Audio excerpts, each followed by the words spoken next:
Hello बच्चों, स्वागत है बोर्ड परीक्षा एकेडमी के इस यूट्यूब चैनल में। Bihar board class 10 social science 20 फरवरी 2026 का एग्जाम जो होने जा रहा है, उसके लिए सोशल साइंस यानी कि सामाजिक विज्ञान का 20 महत्वपूर्ण ऑब्जेक्टिव क्वेश्चन लेकर आ गए हैं। इस वीडियो को पूरा जरूर देखिएगा। इसमें वैसे ही ऑब्जेक्टिव क्वेश्चन कराएंगे जो डायरेक्ट एग्जाम में पूछे जाएंगे। पहले नंबर समझ लेते हैं कि इसमें क्या कौन कौन से विषय और इसके ऑब्जेक्टिव क्वेश्चन रहेंगे। तो मैंने यहाँ पर इतिहास, भूगोल और राजनीतिक और अर्थशास्त्र चारों भागों से मिलाकर प्रश्न बनाए हैं, जो कि एमसीक्यू परीक्षा के दृष्टिकोण से महत्वपूर्ण है, जो कि एग्जाम में 100% लड़ने की गारंटी देते हैं। ठीक है, तो यहाँ पर इस वीडियो को पूरा लास्ट तक जरूर देखिएगा। 20 मोस्ट इंपॉर्टेंट ऑब्जेक्टिव क्वेश्चन कराएंगे, एमसीक्यू कराएंगे, जो डायरेक्ट एग्जाम में लड़ने वाले रहेंगे, क्योंकि यह क्वेश्चन जो है यह रिपीटेड क्वेश्चन है। ठीक है, तो पहला नंबर क्वेश्चन की ओर चलते हैं। तो पहला नंबर क्वेश्चन करा है कि 1857 के विद्रोह का प्रमुख केंद्र कौन था। तो 1800 तो यहाँ पर 1857 के विद्रोह का प्रमुख केंद्र कौन था, तो वह कौन था दोस्तों, तो मेरठ था। कौन था, मेरठ था। ऑप्शन सी इसका राइट आंसर हो जाएगा। अगले क्वेश्चन की ओर चलते हैं। तो अगला क्वेश्चन देख लेते हैं। अगला क्वेश्चन क्या करा है, तो अगला क्वेश्चन करा है कि भारत में अस्थायी बंदोबस्त किसने लागू किया था। तो देख सकते हैं दोस्तों, यह 2024 में यह क्वेश्चन पूछा गया था, है ना। तो भारत में अस्थायी बंदोबस्त किसने लागू किया था, तो लॉर्ड कॉर्नवालियस ने किया था। ठीक है, ऑप्शन बी इसका राइट आंसर हो जाएगा। अगले क्वेश्चन को देख लेते हैं। ठीक है, अगला क्वेश्चन करा है मेरे दोस्तों कि असहयोग आंदोलन कब शुरू हुआ था। यह क्वेश्चन दोस्तों देख सकते हैं कि 2023 में पूछा गया था। तो असहयोग आंदोलन 1920 ईस्वी में यहाँ पर शुरू किया गया था। ठीक है, ऑप्शन सी इसका राइट आंसर हो जाएगा। अगले क्वेश्चन की ओर चलते हैं मेरे प्यारे दोस्तों। तो अगला क्वेश्चन है दोस्तों कि दांडी मार्च का नेतृत्व किसने किया था।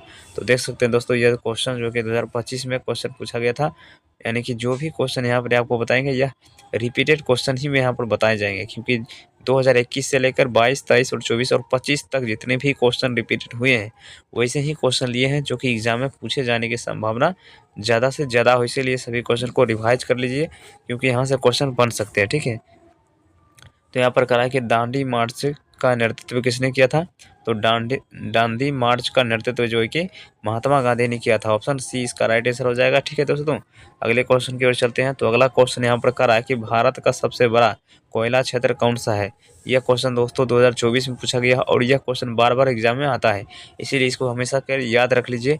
क्योंकि यहाँ पर जो है कि भारत का सबसे बड़ा कोयला क्षेत्र कौन सा है, तो झड़िया है, जो कि झारखंड में पड़ता है। ठीक है, अगले क्वेश्चन की ओर चलते हैं मेरे प्यारे दोस्तों। जल्दी जल्दी सारे क्वेश्चन कराएंगे, क्योंकि समय बहुत ही कम बचा है। ठीक है, तो जल्दी जल्दी परीक्षा से पहले इसको रिवाइज कर लीजिए और देख लीजिए, हो सकता है यही क्वेश्चन एग्जाम में आने की संभावना हो सकती है। ठीक है, भारत में अगला क्वेश्चन देखते हैं कि भारत में मानसून किस दिशा से आता है। 2023 में यह क्वेश्चन पूछा गया है भूगोल से, और यह क्वेश्चन इस बार भी आ सकता है। ठीक है, तो यहाँ पर क्या करा है कि भारत में मानसून किस दिशा से आता है, तो दक्षिण और पश्चिम दिशा से आता है।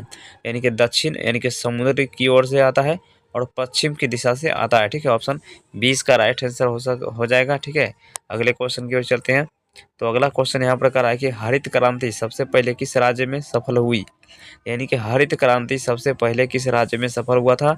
यह क्वेश्चन दोस्तों 2025 में पूछा गया था सेकंड सिटी में, और इस बार भी सेकंड सिटी में आने की संभावना हो सकती है। ठीक है, इसीलिए इसका आंसर क्या हो जाएगा दोस्तों, तो ऑप्शन बी इसका राइट आंसर हो जाएगा पंजाब। ठीक है, हरित क्रांति सबसे पहले किस राज्य में हुआ सफल हुई थी, तो पंजाब में हुई थी। अगला क्वेश्चन यहाँ पर देख लेते हैं। अगला क्वेश्चन क्या करा है, तो अगला क्वेश्चन है कि भारतीय संविधान कब लागू हुआ था। ये क्वेश्चन दोस्तों 2023 में पूछा गया था फर्स्ट सिटी में। ठीक है, तो यानी कि भारतीय संविधान कब लागू हुआ था, तो आप सभी लोग जानते हैं कि 26 जनवरी 1950 ईस्वी को भारतीय संविधान लागू हुआ था। और इस तिथि को भी यहाँ पर गणतंत्र दिवस के रूप में मनाते हैं। ठीक है, अगले क्वेश्चन की ओर चलते हैं मेरे प्यारे दोस्तों। तो अगला क्वेश्चन देख सकते हैं। MBBI क्वेश्चन है कि भारतीय संसद के कितने सदन होते हैं। यह क्वेश्चन 2024 में पूछा गया था फर्स्ट सिटी में। ठीक है, इसमें पूछा गया था, तो फर्स्ट सिटी में पूछा गया था, और इस बार भी एग्जाम में आने की संभावना ज़्यादा है। तो भारतीय संसद के कितने सदन होते हैं, तो 2 सदन होते हैं। एक उच्च सदन होते हैं, एक निम्न सदन होते हैं। कितने सदन होते हैं, एक निम्न सदन होते हैं और एक उच्च सदन होती है। ठीक है, अगले क्वेश्चन की ओर चलते हैं। अगला क्वेश्चन यहाँ पर क्या करा है, तो क्वेश्चन नंबर 10 यहाँ पर करा है। अगला क्वेश्चन है कि राज्यसभा के सदस्यों का कार्यकाल कितने वर्ष का होता है। यह क्वेश्चन 2023 में पूछा गया था। तो राज्यसभा के सदस्यों का कार्यकाल कितने वर्ष का होता है, तो 6 वर्ष का होता है। आप सभी लोग ध्यान दीजिएगा, 6 वर्ष का होता है, ठीक है, 6 ईयर का होता है। और जितने भी यहाँ पर राजकीय कार्यपाल जो सरकारी होती है उसकी कार्यकाल जो होती है वह 5 वर्ष का होता है। कितने वर्ष का होता है, तो 5 वर्ष का होता है। लेकिन यहाँ पर राज्यसभा का जो कार्यकाल होता है वह 6 वर्ष का होता है। इस क्वेश्चन को याद रखिएगा, ये भी क्वेश्चन पॉलिटिकल साइंस का यहाँ पर पूछा जा सकता है। अगला क्वेश्चन है राजनीतिक विज्ञान का। यहाँ पर 2025 में यह क्वेश्चन रिपीटेड किया गया है। कह रहा है कि पंचायती राज व्यवस्था किस संशोधन से लागू हुई थी। तो यहाँ पर आप सभी लोग जानते होंगे कि 73वां संविधान संशोधन कितना, तो 73वां संविधान संशोधन यहाँ पर हुआ था, जिसमें कि पंचायती राज व्यवस्था को यहाँ पर स्थान दिया गया था संविधान में। अगला क्वेश्चन को देख लेते हैं कि भारतीय रिजर्व बैंक की स्थापना कब किया गया था। अगला क्वेश्चन देख लेते हैं कि भारतीय रिजर्व बैंक की स्थापना कब हुआ था। ये क्वेश्चन दोस्तों देख सकते हैं कि 2023 में पूछा गया था और यह क्वेश्चन बार बार पूछा गया। यह क्वेश्चन 2021 में भी आया था, ठीक है, और इस बार भी यानी कि संभावना बहुत ही ज़्यादा है। तो भारतीय रिजर्व बैंक की स्थापना जो कि 1935 ईस्वी में हुआ था। ऑप्शन ए इसका राइट आंसर हो जाएगा। अगला क्वेश्चन को देख लेते हैं, फटाफट आंसर को देख लेते हैं क्योंकि समय बहुत ही कम बच गया है ना। 13 नंबर क्वेश्चन का रहा है कि भारत में योजना आयोग की स्थापना कब किया गया था।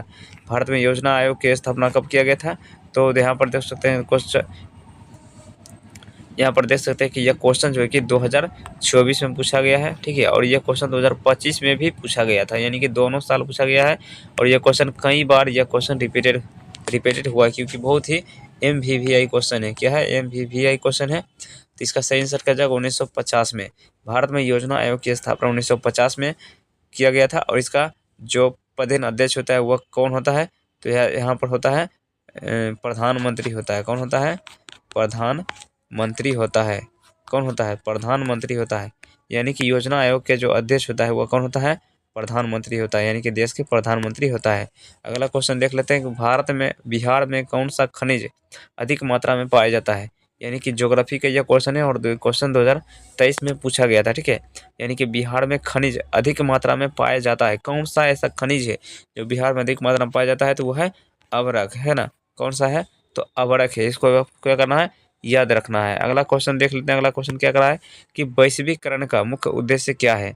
वैश्वीकरण का मुख्य उद्देश्य क्या है दोस्तों, यह क्वेश्चन 2025 में पूछा गया था और इस बार भी 2026 में भी पूछा जा सकता है। तो सबसे पहले देख लेते हैं क्वेश्चन क्या करा कि वैश्वीकरण का मुख्य उद्देश्य क्या है।